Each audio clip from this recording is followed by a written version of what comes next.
السلام عليكم ورحمة الله وبركاته. الحمد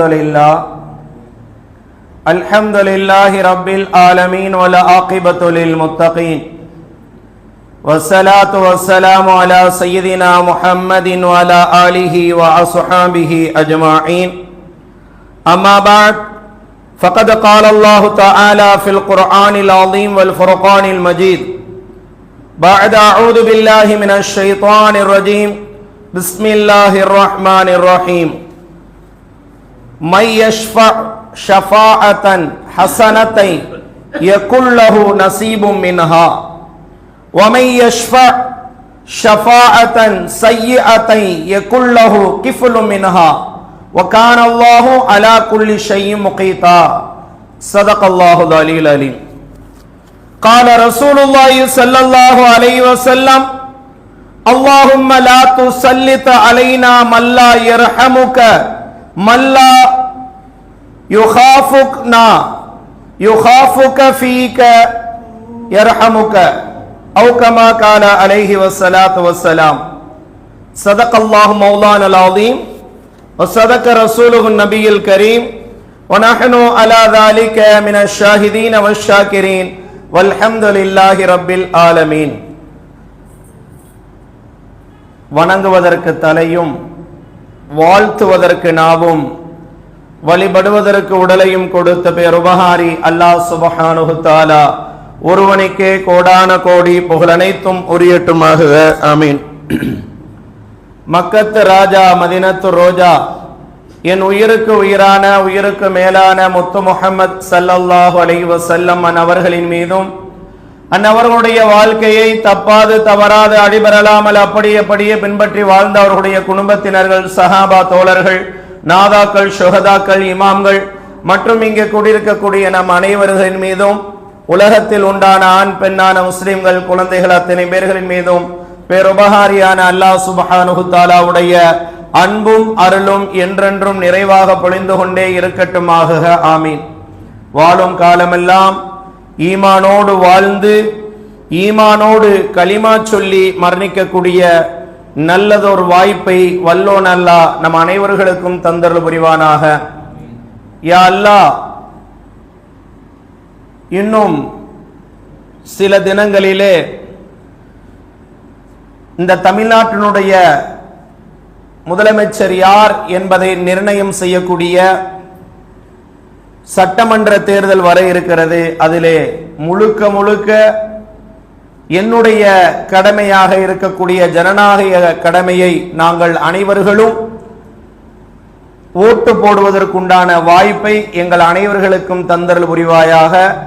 அந்த கடமையை நாங்கள் எந்த ஒரு தடையும் இல்லாமல் நிறைவேற்றுவதற்கு கிருபை செய்த அருள் புரிவாயாக என்று துவா செய்தவனாக என்னுடைய உரையை ஆரம்பம் செய்கிறேன். அன்பிற்கும் இறைநேசத்திற்கும் உரித்தான அல்லாஹ்வின் நல்லடியார்களே, பெரியோர்களே, சகோதரர்களே, அல்ஹம்துலில்லாஹ். இன்ஷா அல்லாஹ் அடுத்த வாரம் இந்நேரமெல்லாம் ஓட்டு போட்டு முடித்திருப்போம். கண்ணியமானவர்களே, ஒரு 3 மாதத்துக்கு முன்பதாகவே எஸ்ஐஆர் என்பதாக ஆரம்பிக்கப்பட்டு அதில் எந்த அளவுக்கு நமக்கு உரிமை இருக்கிறது, எந்த அளவுக்கு அந்த எஸ்ஐஆர் விஷயத்தில் நிறைய நபர்களுடைய பேர் விடுபட்டது, ஏன் உயிரோடு இருக்கிறவரை கூட இல்லைன்னு சொல்லிலாம் வந்துருச்சு. உயிரோடு இருக்கிறவரை இல்லை, அவர் மௌத்தா போயிட்டாரு அப்படிங்கிற அந்த அளவுக்கு நிறைய.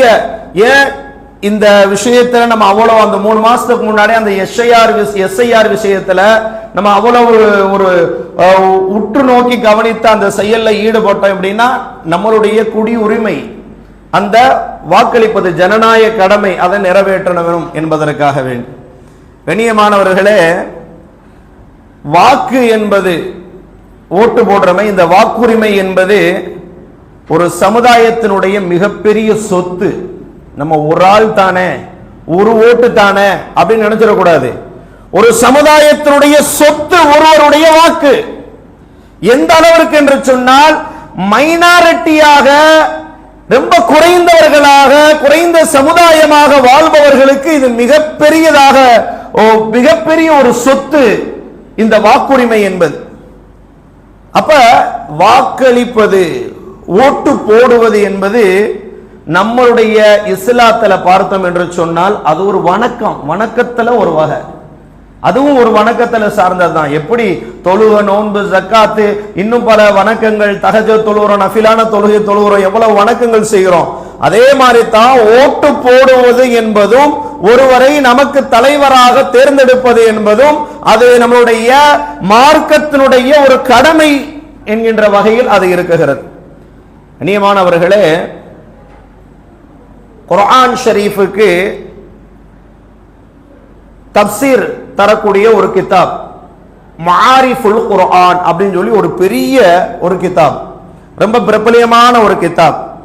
அதனுடைய விரிவுரையாளர், அந்த கிதாபினுடைய ஆசிரியர், இந்த தேர்தலில் முஸ்லிம்கள் பங்கெடுப்பது சம்பந்தமாக, வாக்களிப்பது சம்பந்தமாக சில விஷயங்களை எழுதுகிறார்கள். சில விஷயங்களை அவங்க எழுதி கொடுக்கிறாங்க, அந்த கிதாபில் எழுதி போட்டிருக்கிறாங்க. எப்படி ஒரு முஸ்லிம் அவருடைய வாக்குங்கிறது அது எந்த ஒரு அந்தஸ்துக்குரியது, எந்த அளவுக்கு அதை எப்படி நிறைவேற்றணும் அப்படிங்கிற ஒரு இதுல மார்க்க ரீதியாக ஒரு 4 அந்தஸ்து உடையதை அவங்க காட்டுகிறார்கள். அந்த கிதாபில் எழுதி காட்டுறாங்க. இன்னைக்கு நம்ம சாதாரணமா நினைக்கிறோம் நம்மளுடைய வாக்கெல்லாம். இன்னைக்கு ஒரு சிலர் அப்படிதான், நல்லா ஓட்டு போட மாட்டேன், எவன் நல்லவன் அப்படின்ட்டு போயிடுறோம். ஆனா ஜனநாயக கடமை மட்டும் இல்ல, ஒரு இஸ்லாமியனுக்கு அது ஒரு இபாதத், அது ஒரு வணக்கம். அதனால தான் சொல்லப்படுகிறது மார்க்க ரீதியான 4 விதமான அந்தஸ்துகள் உடையது ஒருவருடைய வாக்கு. முதலாவதாக என்ன அந்தஸ்து அப்படின்னு பார்க்கும் பொழுது ஷஹாதத், சாட்சி சொல்றது. சாட்சி சொல்றது, சாட்சி சொல்வது, இது இவர் நல்லவர் அப்படின்னு, இவர் நல்லவர் தீயவர் என்பதாக சாட்சி சொல்லக்கூடிய அந்த அடிப்படையை காட்டுவதுதான் இந்த வாக்குரிமை என்பது. இதை 2 வகையா திருப்பலாம். தவறான சாட்சி, தவறான சாட்சியை நம்ம ஒருத்தருக்கு சொல்லும் பொழுது அந்த சாட்சியத்தை தவறான முறையில அவர்கிட்ட இல்லாத ஒரு விஷயத்தை நம்ம சொல்லிட்டோம், அவர் மேல பழி போட்டு விட்டோம் என்று சொன்னால் அது தவறானதாக ஆகிவிடும், தவறான சாட்சிக்கு போனதாக ஆயிரும். இன்னொரு பக்கம் 2வது பார்த்தனா சாட்சி கொடுக்கவே மாட்டேன், நான் சாட்சி சொல்ல வரமாட்டேன் அப்படிங்கிறது இருக்கிறதே, இது மிகப்பெரிய பாவம். சில பேர் ஓட்டு போட வரமாட்டேன், இல்ல சில பேர் என்ன செய்வாங்க, நான் ஓட்டு யாருக்கும் போட விடுப்பல, அதனால நோட்டாவுக்கு போடுறேன்.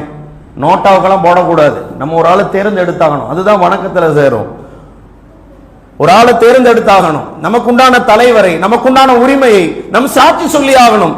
அது தவறான சாட்சியாக, அது தவறான சாட்சி என்று சொல்லக்கூடாது.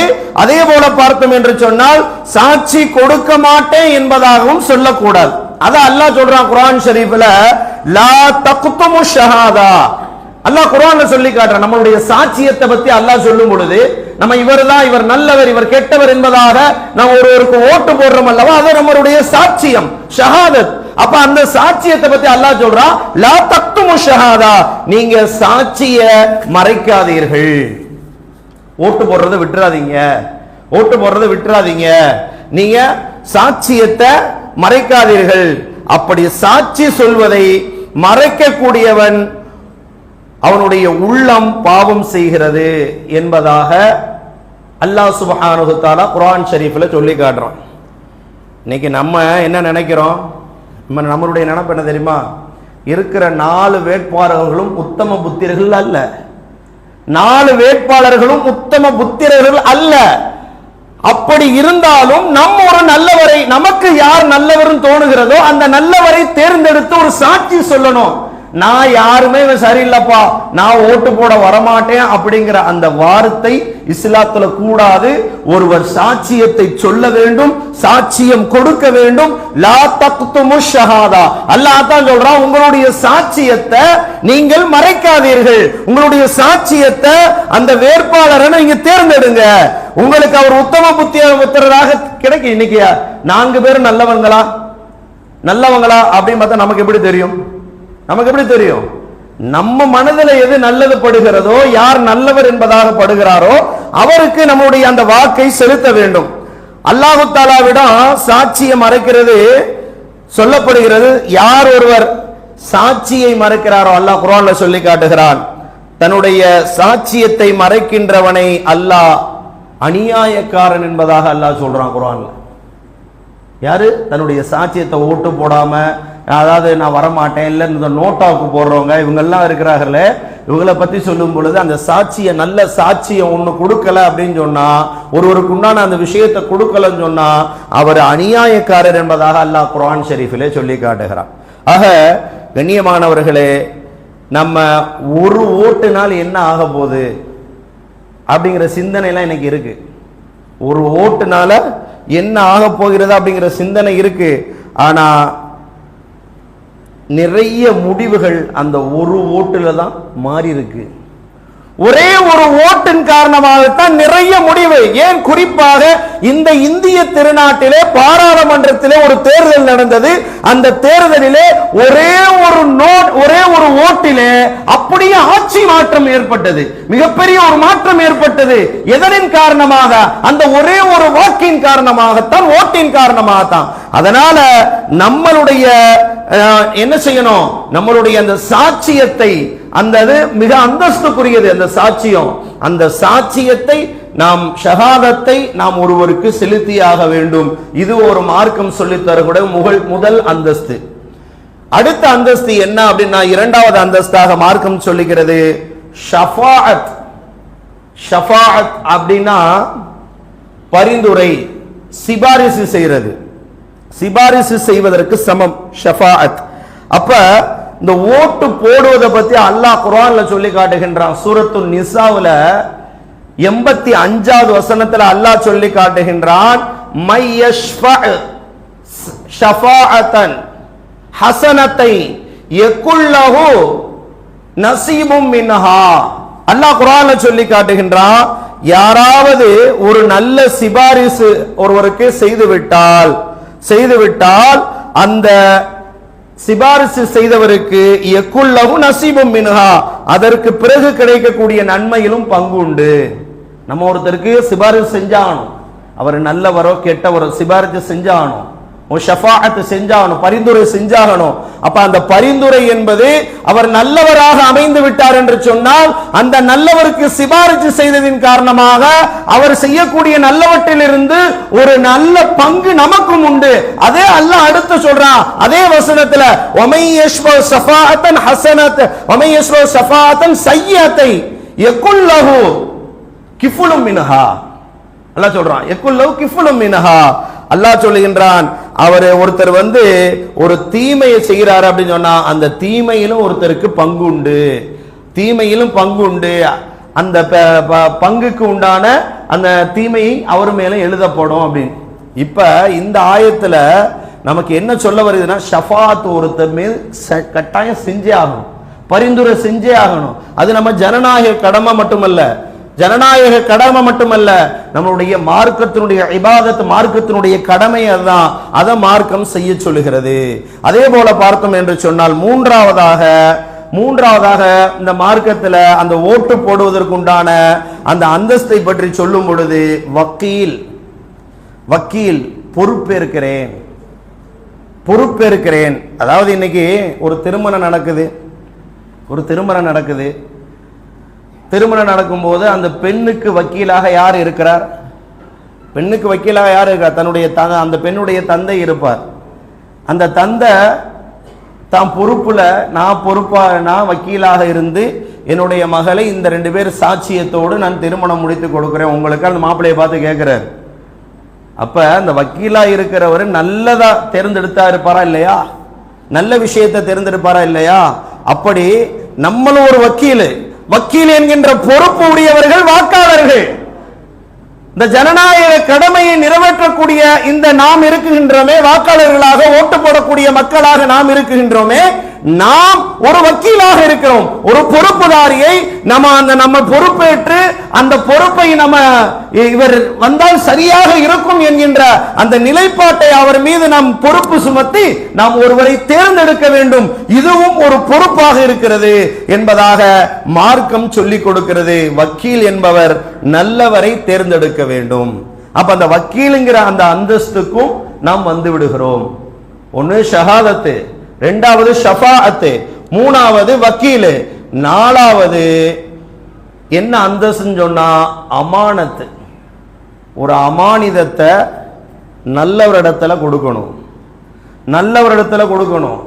அந்த அமானிதத்தை வேற ஒரு சரியில்லாதவர்கிட்ட நம்ம கொடுத்துட்டோம் போது, அந்த சரியில்லாதவர்கிட்ட ஒருத்தர்கிட்ட அந்த அமானிதம் போய் சேரும் பொழுது, கண்ணியமானவர்களே, அதனுடைய நிலை என்ன ஆகும்?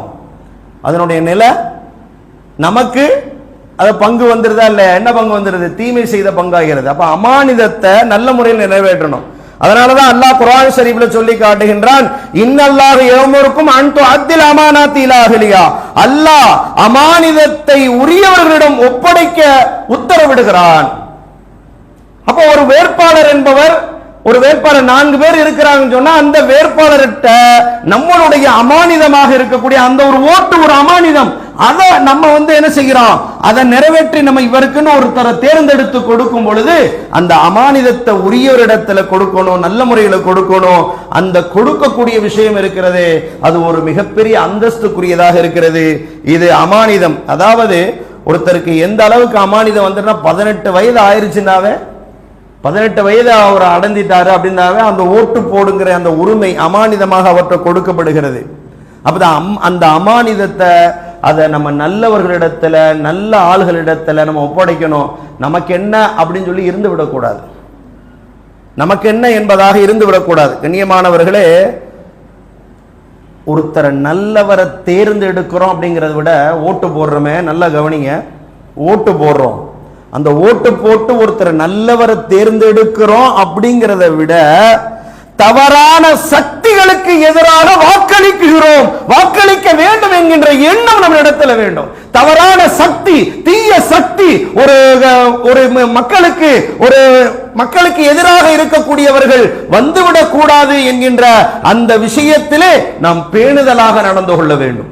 அப்ப அந்த அமானிதத்தை நாம் நல்ல முறையிலே நிறைவேற்ற வேண்டும். அதனால தான் ஸல்லல்லாஹு அலைஹி வஸல்லம் சொன்னாங்க, யாராவது ஒருவர் அக்கிரமம் செய்வார்கள் என்று நன்றாக தெரிந்தும் கூட அவனை மக்கள் தண்டிக்கவில்லையானால், தவறான சக்தி உடையவர், தீய சக்தி அப்படின்னு தெரிஞ்சு அவருக்கு போய் வாக்களிக்கிறோம், அமானிதத்தை மாத்தி போட்டுறோம், தீய சக்திஞ்சிருந்தே அவருக்கு தண்டனை கொடுக்கும். இது போன்ற விஷயங்கள்ல அவருக்கு தண்டனை கொடுக்காம நம்ம என்ன செஞ்சிடறோம்? தண்டனையை கொடுக்கவில்லை என்றால் அல்லாஹ் எல்லோரையும் சேர்ந்து தண்டிப்பான் என்பதாக வல்லல் நபி ஸல்லல்லாஹு அலைஹி வஸல்லம் அவர்கள் சொல்லி காட்டுகிறார். கண்ணியமானவர்களே, இந்த ஓட்டெடுப்பு என்பது அதுல நல்ல ஒரு விஷயத்தை நம்ம பார்த்து நாம் ரொம்ப கவனமாக முறையிலே தேர்ந்தெடுக்க வேண்டும். யாருக்கு ஓட்டு போடுவது போடக்கூடாது என்பதிலே நாம் கவனமாக இருக்க வேண்டும். கண்ணியமானவர்களே, ஒரு விஷயத்தை நல்லா தெரிஞ்சுக்குங்க. ஒரு விஷயத்தை, நம்ம வாக்கு சதவீதம் இன்னைக்கு இப்ப 2 மாநிலத்தில் நடந்து முடிஞ்சிருச்சு. புதுச்சேரியில், கேரளாவில் நடந்து முடிஞ்சிருச்சு. எங்கேயாச்சும் தகவல் வந்துச்சா 100% ஓட்டு போட்டாங்க மக்கள்னு? 100% ஓட்டு 87 வருது. அப்ப மீதி 13 என்னாச்சு? மீதி 13ங்கிறது நமக்கு குறைவாக தெரியும். 13% என்பது ஒரு மிகப்பெரிய ஒரு மக்கள் தொகை. அதே போலதான் இங்க புதுச்சேரியில, கேரளாவில் 87% வாக்குகள் பதிவானதாக தகவல். அதே போல இங்க புதுச்சேரியில எடுத்துக்கொண்டோம் என்று சொன்னால் 86%. அப்ப அந்த 14% மக்களுடைய நிலை என்ன? முழுக்க எல்லோரும் ஓட்டு போட்டாக வேண்டும். அப்ப அந்த சதவீத கணக்கு குறையும் பொழுது அந்த 100க்கு 100% பேர் ஓட்டு போட்டா தான் அது பிரயோஜனமாக இருக்கும். இன்னைக்கு அந்த பிரயோஜனம் அங்க இருக்கா? இல்ல. இங்கேயும் பாருங்க, முழு எல்லாம் என்ன செய்யறோம்? வெயில்ல போய் நிக்கணுமா? எதுக்கு போய் நிக்கிறோம்? ரேஷன் கடையில போய் நிக்கிறோம், நிறைய விஷயங்களுக்கு போய் நிற்கின்றோம். ஓட்டு போடுறதுக்கு நாம் போய் நிக்கணுமா அப்படிங்கிற அந்த விஷயத்தை நாம் எடுத்துக்கொள்ளவே கூடாது. நம்மளுடைய ஜனநாயக கடமை, மார்க்கம் வலியுறுத்தக்கூடிய கடமை இந்த ஓட்டு போடுவது என்பது. அதை நாம் சரிவர நிறைவேற்ற வேண்டும். 100க்கு 100% அந்த ஓட்டு வாக்கெடுப்புகள், அந்த ஓட்டு பதிவு நடந்தால்தான் அது உண்மையான ஓட்டு பதிவே தவிர மற்றபடி குறை உள்ளது. நம்ம ஒரு 5% அதுல எத்தனை மக்கள் ஓட்டு போடாம இருப்பாங்க? ஆக கண்ணியமானவர்களே, ஓட்டு போடக்கூடிய விஷயத்திலே நாம் பார்த்து நம்மளுடைய கடமையை நிறைவேற்றணும். இப்ப நான் இவங்களுக்கு போடுங்க அவங்களுக்கு போடுங்க நான் சொல்ல முடியாது. உங்களுக்கு யார் நல்லவருன்னு தெரியுதோ அவங்களுக்கு நீங்க போடுங்க. ஓட்டு போடாம இருந்துடாதீங்க. போய் நோட்டாவை போய் அமைக்கிட்டு வருவோம் அப்படின்னு சொல்லி அந்த நோட்டாவின் மூலியமாக உங்களுடைய வாக்கையும் வேஸ்ட் ஆக்கிறாதீங்க. ஏன்னா இன்னைக்கு அவ்வளவு கஷ்டப்பட்டோம் 3 மாசத்துக்கு முன்னாடி. என் பேர் இல்ல ஓம் பேர் இல்ல, இங்க பள்ளிவாசல் இருந்து நம்ம கண் கூட பார்த்தோம். என் பேர் இல்ல ஓம் பேர் இல்ல அப்படின்னு சொல்லிட்டு ஒரு நிறைய ஒரு இது வந்துச்சு. ஒவ்வொரு மக்களுக்கும் ஒரு திடுக்க இருந்துச்சு. ஒவ்வொரு மக்களுக்கும் என் பேர் வரலையே, உன் பேர் வரலையே, என் பேர்ல இருந்து என் பேரை எடுத்துருவானா, என் பேர் கிடைக்குமா இருக்காதா அப்படிங்கிற ஒரு பயம் இருந்துச்சு. எதனால்? நம்மளுடைய அந்த வாக்கு சக்தியை நாம் செலுத்தியாக வேண்டும். அதுவும் குறிப்பா நாம் முஸ்லிம்கள் நம்மளுடைய அந்த வாக்கு சதவீதத்தை நம்ம காமித்தாக வேண்டும். நம்ம மைனாரிட்டியா இருக்கலாம், இன்னைக்கு நம்ம மைனாரிட்டி தான், ரொம்ப கம்மியானவங்க தான், சிறுபான்மைய மக்கள் கம்மி தான். ஆனா நம்மளுடைய வாக்குகளை வைத்துதான் நல்லவர்களை, அந்த வேட்பாளர்களை தேர்ந்தெடுக்கப்படுகிறது. அந்த விஷயத்தில் நம்ம அலட்சியம் காட்டிவிடக் கூடாது. நோட்டாவுக்கு போடுவேன் என்பதாக அதன் பக்கம் போய்விடக் கூடாது. ஓட்டு போடாம இருப்பேன் அப்படின்ட்டு இருந்து விடக் கூடாது. ஓட்டை நம்முடைய ஜனநாயக கடமையை மார்க்கம் சொல்லித் தரக்கூடிய இந்த இபாதத்தையும் நாம் செலுத்தினால்தான் நாம் நல்ல முறையிலே வாழ்ந்திருக்கிறோம் என்பதாக அர்த்தம். இந்த இந்திய குடிமக்களாக வாழ்வதரும் என்பதாக அர்த்தம். கண்ணியமானவர்களே, அப்ப நம்மளுடைய ஓட்டை நாம் தவறவிட்டாமல் செலுத்தி விட வேண்டும். இப்ப அடுத்த விஷயம் என்ன அப்படின்னா, இன்னைக்கு ஓட்டுக்கு காசு வாங்குறது ஆக பச்சை ஹராம். ஆக பச்சை ஹராம். வாக்குக்கு காசு வாங்குவது, லஞ்சம் வாங்குபவன், ஹதீஸ்ல வருகிறது, லஞ்சம் வாங்குபவன், லஞ்சம் கொடுப்பவன், 2 பேத்துக்கு இடையில செயல்பட்டு ஒருத்தன் வேலை பார்க்கிறான், அந்த மூவரும் நரகம் செல்வார்கள் என்பதாக ஸல்லல்லாஹு அலைஹி வஸல்லம் சொல்லி இருக்கிறார்கள். அல்லாஹ் காப்பாற்ற வேண்டும். லஞ்சம் தான் இது. எனக்கு வாக்கு கொடு அப்படின்னு ஒருத்தர் காசு கொடுப்பது நாம் கவனிக்க வேண்டும். கண்ணியமானவர்களே, நாம் நம்மளுடைய அந்த காசை கொடுத்து காசை பெற்றுக்கொண்டு நாம் ஓட்டு போட்டோம் என்று சொன்னால் அது ஹராம். நாம் மார்க்க ரீதியாகவும் ஜனநாயக ரீதியாகவும் மிகப்பெரிய தவறு செய்து விட்டோம். உச்சகட்ட பாவம், உச்சகட்ட ஹராம் அப்படின்னு சொன்னா மிகப்பெரிய ஒரு பாவம். இன்னைக்கு சில பேர் எப்படி தெரியுமா செய்யறாங்க? 4 வேட்பாளர்கள் நிக்கிறாங்களா, 4 பேர்த்தையும் காசு வாங்கிட்டு ஒருத்தருக்கு மட்டும் ஓட்டு போடுறது.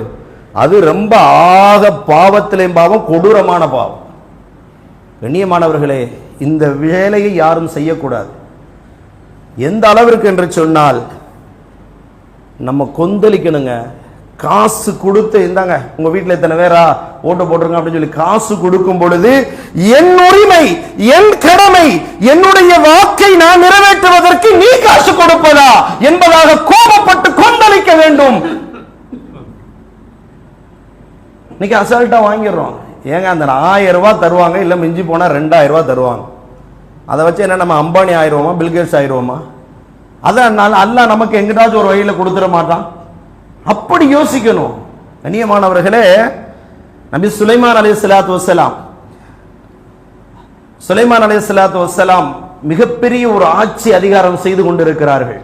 குர்ஆன்ல வரக்கூடிய வரலாறு, குர்ஆன்ல சொல்றான் அல்லாஹ் சுலைமான் இந்த வரலாறு குர்ஆன்ல அல்லாஹ் சொல்லி காட்டுகிறான்.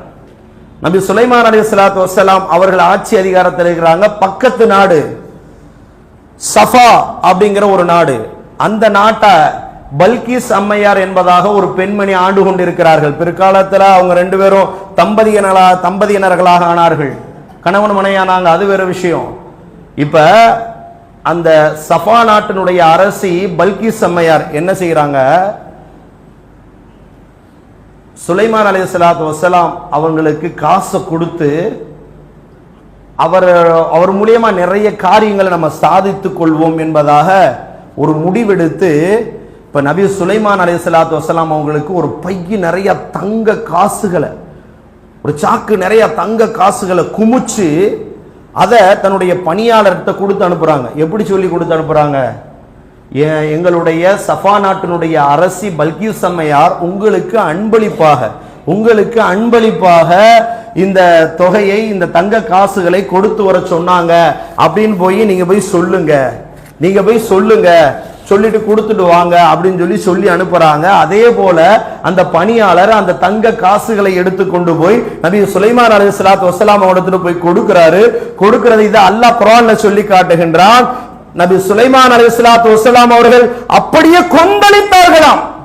அல்லாஹ் குர்ஆன்ல சொல்லி காட்டுகின்றான். கொந்தளித்தது மட்டுமல்ல, அந்த கொடுத்த நபரை, நீ கொடுக்கக்கூடிய இந்த காசு எனக்கு அல்லாஹ் நிறைய கொடுத்திருக்கிறான், நீ கொடுக்கக்கூடிய இந்த காசை, உன்னுடைய சஃபா நாட்டினுடைய அந்த அரசி கொடுத்த காசை எனக்கு அல்லாஹ் நிறைய கொடுத்திருக்கிறான், இர்ஜி இலை, எடுத்துட்டு இந்த இடத்தை விட்டு காலி பண்ணு அப்படின்னு சொல்லிட்டாங்க. அப்படிப்பட்ட கோபம் இன்னைக்கு வரணும். நபிமார்கள் இப்படி கோபப்பட்டிருக்கிறார்கள் லஞ்சம் கொடுத்தவர்களுக்கு. யாரெல்லாம் லஞ்சம் கொடுத்திருக்கிறார்கள், இது போன இதெல்லாம் லஞ்சம் தான். நம்ம வாக்குங்க, நம்ம கடமை, நம்ம உரிமைக்கு இவர் யாருங்க காசு கொடுக்கிறதுக்கு? நம்ம அப்படி நினைக்க வேண்டும். ஹராமான ஒரு விஷயம். காசை வாங்கி கொண்டு ஓட்டு போட்டோம் என்று சொன்னால், நம்முடைய வாக்கை கொடுத்தோம் என்று சொன்னால் அது மிகப்பெரிய மோசடி. இன்னொரு விஷயம் அழகா சொல்றேன் பாருங்களேன். இது எதுக்கு உதாரணம் பாருங்க, இதை வச்சு நீங்களே விளங்கிக்கலாம். பஸ்ஸில் போகிறோம், பஸ்ஸில் ஒருத்தர் போகிறார். போகும் பொழுது அவர் பர்ஸில் ஒரு 5000 ரூபா பணம் வச்சிருக்கிறார். 5000 ரூபா பணம் வேற பாக்கெட்டில் வேற எங்கேயும் வைக்கல, அந்த பர்ஸில் மட்டும்தான் பணம் இருக்கு. அப்போ அந்த பர்ஸில் இருக்கக்கூடிய பணத்தை ஒருத்தன் திருடிட்டான். திருடினதற்கு பிறகு இப்ப நடத்துனர், கண்டக்டர் டிக்கெட் கேட்டு வர்றாரு. எல்லா இடத்துலையும் கைவிடுறாரு, பர்ஸையும் காணா, வேற எங்கேயும் காசு வைக்கல. இப்ப என்ன செய்யறதுன்னு தெரியாமையே திக்குமுக்காடி இருக்கிறார். இப்ப அந்த பர்ஸ் அடிச்சான் பாருங்க, இந்த பர்ஸ் அடிச்சான் பாருங்க. இப்ப அவர் பார்த்தா பாவமா தெரியுது. நான் 20 ரூபா தானே நான் கொடுக்குறேன் அப்படின்னு சொல்லி அந்த 5000 ரூபாயிலேருந்து 20 ரூபாயை கொடுத்துரு டிக்கெட் எடுத்துடுறான். டிக்கெட் எடுத்து முடிஞ்சு அவர் இறங்கக்கூடிய இடங்க வரும்பொழுது அவர் இறங்க போறாரு. இப்போ அவனுக்கு நன்றி செலுத்திட்டு போயிடுறாரு. கண்ணியமானவர்களே நன்றாக கவனிக்க வேணும். நன்றி செலுத்திட்டு போயிடுறாரு. இப்போ அந்த 20 ரூபா யார் காசு? திருட்டு கொடுக்கப்பட்டவருடைய காசு. ஆனால் அவர் எவ்வளோ அடிச்சிருக்கிறாரு? 4980 ரூபா அடிச்சிட்டாப்ல. அப்போ இந்த காசு எப்படிப்பட்ட காசு? இப்போ அப்படிப்பட்ட காசு தான் இன்றைக்கி நம்மகிட்ட கொடுக்கப்படுது. நான் இன்னும் திருடிட்டாங்க அடிச்சுட்டாங்க அப்படின்னு நான் சொல்ல வரலை. இதை வச்சு, இந்த கதையை வச்சு நீங்கள் விளங்கிக்கங்க. ஒரு பஸ்ஸில் பரிசை பறிகொடுத்தவருடைய நிலைமை தான். ஏன்னா அந்த அளவிற்கு நிறைய காசுகள், அரசாங்கத்தினுடைய காசுகள், இன்றைக்கு நிறைய மக்களுடைய காசுகள் அடிக்கப்பட்டிருக்கிறது. அவர்களுடைய சொத்துக்களை கொடுக்கவில்லை, அவர்களுடைய சொந்த காசு கொடுக்கல, வேற ரீதியா அடிக்கப்பட்ட பணம் தான் இங்க இப்ப ஓட்டுக்கு காசா வரப்படுகிறது. அப்ப அந்த காசை எப்படி நம்ம வாங்கலாம்? கண்ணியமானவரிடம் சிந்திப்போம், அப்படிப்பட்ட காசுகளை தவிர்ப்போம். ஒரு ஹராம் உள்ள போச்சுன்னா நாம் எந்த துவா செஞ்சாலும் அந்த துவா ஏற்றுக்கொள்ளப்படாது. ஒரு ஹராம் உள்ள போச்சுன்னா நாம் அந்த பொருளின் மூலியமாக, அந்த ஒரு 1000 ரூபாய் மூலியமா அதை வச்சு என்ன சம்பாதிப்போம்? ஒரு ரீசார்ஜ் பண்ண, சிலவர் எப்படி நினைக்கிற, ஹராமான காசு ரீசார்ஜ் பண்ணி போன் பேசிய காலி பண்ணிடுவோம். எதா இருந்தாலும் நெட்டு போட்டே காலி பண்ணிடுவோம். எதா இருந்தாலும் அது ஹராம். அதில் எதையெல்லாம் பயன்படுத்த அதெல்லாம் ஹராம். அந்த விஷயத்தை நாம் விளங்கி கொள்ள வேண்டும். ஆக கண்ணியமானவர்களே, இது போன்ற விஷயங்களை நாம் ரொம்ப கவனமாக இருந்து கொள்ள வேண்டும். அதே போல பார்த்தோம்னு சொன்னா, புறத்தோற்றத்தை கண்டு ஏமாறக்கூடாது. நல்லா விளக்கிக்கங்க. புறத்தோற்றத்தை பார்த்து நம்ம என்ன செய்யக்கூடாது? ஏமாறந்து விடக்கூடாது. இன்னைக்கு தலைவர்கள்லாம் வர்றாங்க, நம்ம மைனாரிட்டி தான், கம்மியானவங்க தான். ஆனால் நம்ம வாக்கு எந்த அளவுக்கு முக்கியம்னா, அவர் நம்மளை போல நம்ம பள்ளியாசல்ல தொப்பி போட்டு நின்றுகிட்டு இருக்கிறார். இந்த தொப்பி போடாதவங்கள இதை கவனிங்க. இந்த தொப்பி போடாமல் தொழுகிறாங்க பார்த்தீங்களா, அவங்க கொஞ்சம் இதை கவனிங்க. அந்த தொப்பிக்கு எவ்வளோ மதிப்பு இருந்தால் அவர் தொப்பி போட்டு ஓட்டு கேட்டு வாசலில் நிற்பார், பள்ளியாச வாசலில். அப்போ அந்த தொப்பிக்கு எவ்வளோ கவனம்? இப்போ நம்மள்கிட்ட தான் அதனுடைய மதிப்பு தெரிய மாட்டேது, நமக்கு தெரிய மாட்டேது. அதனுடைய தொப்பியினுடைய அந்தஸ்து எந்த அளவுக்கு, தொப்பியினுடைய சிறப்பு எந்த அளவுக்கு அப்படிங்கிறத அந்த வேட்பாளருக்கு தெரியுதுங்க, வேட்பாளருக்கு தெரியுது. அதனால நம்ம புறத்தை பார்த்து, அவர்களுடைய புறத்தை பார்த்து நம்ம ஏமறந்து விடக்கூடாது. அவர் நம்மளோட சேர்ந்து நோன்பு வைக்கிறாரு, நம்மளோட சேர்ந்து இஃப்தார் வைக்கிறாரு, நம்மளோட சேர்ந்து இது பள்ளிவாசல்ல நிக்கிறாரு தொப்பி போட்டு, புறத்தை பார்த்து ஏமாந்து விடக்கூடாது. எல்லா விஷயத்தை ஆராயணும், அவர் எப்படிப்பட்டவர் என்கிறதை பார்த்து அந்த வாக்காளருக்கு நம் உரிய அந்த வாக்கை செலுத்த வேண்டும். அது எதுவை உங்களுக்கு விருப்பமானவர்கள் எவர்களோ அவர்களை தேர்ந்தெடுக்க வேண்டும். அதே போல கண்ணியமானவரை, இதை மட்டும் சொல்லி நிறைவுக்கு வருகிறேன். இன்னைக்கு நம்ம பின்னடைவு அடைந்திருக்கிறதுக்கு காரணம் என்ன? இன்னைக்கு நம்ம எல்லாத்துலேயும் பின்னடைவு தான், எதுலையுமே முன்னேற்றம் கிடையாது. அதற்கு முதல் காரணம் 3 விஷயங்கள். என்னன்னா, நிறைய முஸ்லிம்களுடைய பெயர் லிஸ்ட்லே இல்லை, வாக்காளர் லிஸ்ட்லே. இது ஒரு பின்னடைவு, வாக்காளர் லிஸ்ட்லே இல்லாம இருக்கு. இப்ப ஒரு சிலர் லிஸ்ட்லேயே இல்லையே, அதற்குண்டான முயற்சியை எடுப்போம் அப்படின்னு சொல்லி எடுத்து அதை திருத்தி அதை சரி செஞ்சிருக்காங்களா அப்படின்னா இல்லை. நிறைய பேர்கிட்ட இல்லை, அந்த வாக்காளர் அட்டை செல்லாம போனது நிறைய பேர்த்துக்கு இருக்கு, இப்பயே நிறைய பேர்த்துக்கு இருக்கு. அது சில பேர் அசால்ட்டா போயிட்டு போகுது அப்படின்னு இருக்கோம். இதுதான் நம்மளுடைய பின்னடைவினுடைய முதல் விஷயம். இன்னைக்கு நம்ம பின்னாடி போறோம்னா அதற்கு காரணம் இதுதான்.